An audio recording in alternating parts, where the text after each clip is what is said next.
36,000 फलस्तीनियों के शहीद करने और फलस्तीन को मलबे का ढेर बनाने के बाद अब अमरीकी सदर का कहना है कि ये जंग खत्म करने का वक्त है। व्हाइट हाउस में खिताब करते हुए अमरीकी सदर जो बाइडेन ने इसराइल हमास जंगबंदी का नया मंसूबा पेश करते हुए हमास से उसे कबूल करने का मुतालबा किया है। ये मंसूबा 3 मराहिल पर मुश्तमिल है। पहला मरहला 6 हफ्ते तक इब्तदाई जंगबंदी का है। इस दौरान इसराइली फौजें गजा से निकल जाएंगी।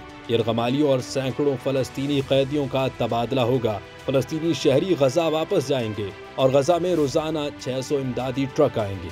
दूसरे मरहले में जंगबंदी के मुस्तकिल खात्मे की शराइत पर बातचीत करेंगे। जब तक मुज़ाकरात जारी रहेंगे, जंगबंदी कायम रहेगी। अमरीकी सदर ने इसराइली क़यादत पर जोर दिया कि वो किसी किस्म के दबाव के बगैर इस मुआहदे की हिमायत करें, वरना दुनिया में इसराइल तन्हा रह जाएगा। जो बाइडेन के मुताबिक तीसरे मरहले में गजा की तामीर नौ होगी। हमास ने तजावीज़ को मुस्बत करार दिया है।